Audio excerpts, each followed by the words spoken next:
This is Rachel Higgins, and this is my final paper presentation.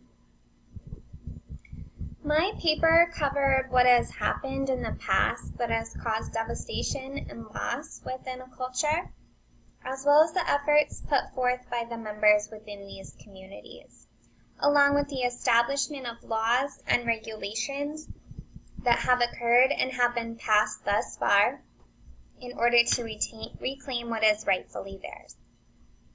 Today I'll go into detail of the historical timeline of events that I covered in my paper, as well as the struggles which are faced today in order to revitalize a fallen culture.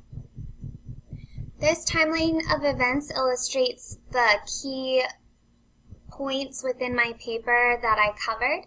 This is definitely not all the events that occurred by any means, but these are some points that I highlighted in my paper as I feel like they had a really strong impact. These events included when the Europeans arrived, the Great Death, the sale of Alaska, the passing of the Organic and Indian Reorganization Act, as well as when Alaska became a state, and the passing of the Alaska Native Claims Settlement Act. When the Europeans arrived in the 18th century to colonize Alaska, they considered Alaska Natives to be uncivilized savages who should either be civilized or conquered. This is where the transformation and deculturalization of Alaska Natives began. With the implementation of a legal system that weakened the rights of Alaska Natives, the Russians began to take over the people who inhabited the land long before they had arrived. If they would comply and abide by the rules and regulations, as well as if they would join the Orthodox Church, they would be ruled as civilized. This in turn led to a massive decrease in particular populations. The Aleuts suffered greatly under Russian occupation, and nearly 90% of the Aleut population perished during the first period of contact.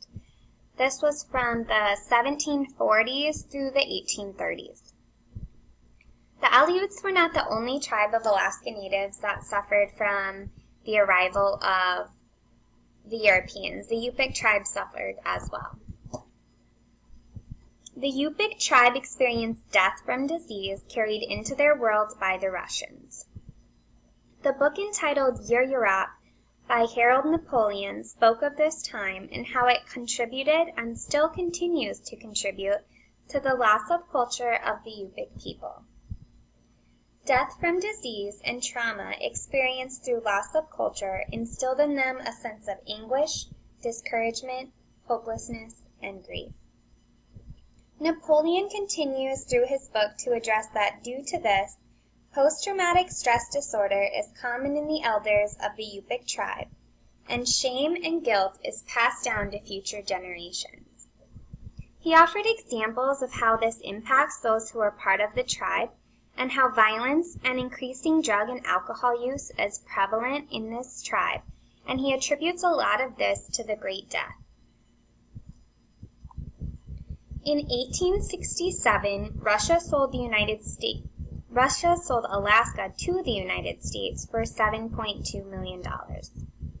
There was minimal discussion in the Treaty of Cession on the status of citizenship of Alaska Natives, and nothing at all addressing property rights.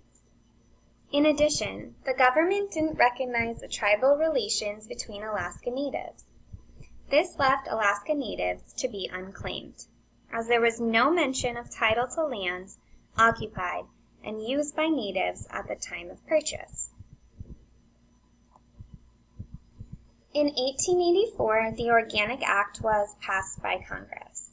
It said natives shall not be disturbed in the possession of any lands actually in their use or occupied or now claimed by them, and the terms under which they would get title to their lands would be decided in future by Congress. There was a lot of controversy over Alaska Native claimed lands following the passing of this act, due to it claiming that it will be addressed in the future, leaving logistics and details up in the air and open for interpretation. In 1934, Congress passed the Indian Reorganization Act, otherwise known as the Wheeler-Howard Act, which was intended to conserve and develop Indian lands and resources. Following, in 1936, Congress gave to the Secretary of Interior the power to create new reservations and to enlarge existing ones. There were conflicting viewpoints between Alaska Native tribes and varying arguments in relation to the idea of the establishment of reservations in Alaska. This issue was described further in detail in the book entitled A Dangerous Idea. On one side, they did not want to be governed and ran by the Office of Indian Affairs. But on the other side, being established as a reservation would result in securing Indian title to the land and water that could only be used entirely by natives. On November 30th, 1949, on his last day of office, the Secretary of Interior signed the paperwork that approved the Hydaburg Indian Reservation. Organizational disagreements followed Hydaburg Indian Reservation. There was a lot of controversy that included opposition to salmon canning, mining, and logging interests. There was divide of the Alaska Native Brotherhood due to the fear of losing their citizenship rights to the Office of Indian Affairs. In 1952, the establishment of the Hydaburg Reservation was overturned. After this, many came to realize that the native claims continued to be unsettled. In the years followed, Alaska's economy shifted. There was a growth in the number of missionary, fur traders, as well as the number of schools. With this change came an increased need for the Alaska Natives to fight for their land. In the year 1959, Alaska officially became a state. With statehood comes a federal mandate to specify what portions of federal lands Alaska wants to designate as state land, but the federal holdings are encumbered by Alaska Native land claims, and the establishment of state lands must await a federal settlement. Thus, there was still yet to be a definitive state of the issue of Aboriginal land claims. There were many individuals and groups who saw and advocated for the Aboriginal land claims. One in particular was the Alaska Native Federation. The Alaska Native Federation was founded in 1966. In October of that year, there was more than 400 Alaska Natives representing 17 Native organizations who gathered for a 3-day conference to address the Alaska Native Aboriginal land rights. From 1966 to 1971, the Alaska Native Federation worked primarily to achieve the passage of a just and fair land claims settlement. In 1971, the Alaska Native Claims Settlement Act, or ANSCA, was passed by Congress.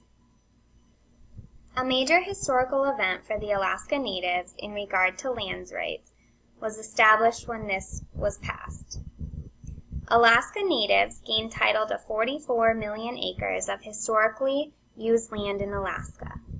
The U.S. government paid $962.5 million in compensation so that natives would not claim any title to the remaining land in the state.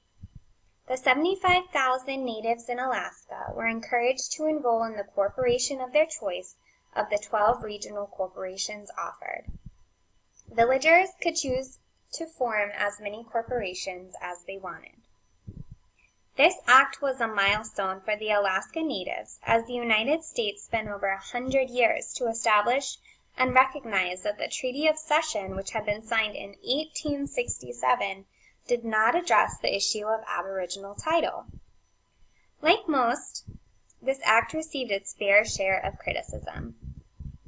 Some Alaska Natives contested that the act offered not enough land or money, while others viewed ANSCA as westernized assimilation. Despite some of the setbacks and unappealing factors, the Alaska Native Claims Settlement Act changed the course of Aboriginal claims for Alaska Natives, which for 100 years they did not have. In conclusion, the paper that I wrote offered an overview of the devastating setbacks that challenged the culture and traditional ways of life of Alaska Natives. I addressed the influential groups who united and advocated for the rights of Alaska Natives, such as the Alaska Native Brotherhood and the Alaska Native Federation. In addition, I presented a timeline which covered key events in the progression of such rights. This included the impacts after the Europeans came to Alaska, the Treaty of Cession, the Organic Act of 1884, the Indian Reorganization Act of 1934, and the Alaska Native Claims Settlement Act, which was signed in 1971. Thank you for listening.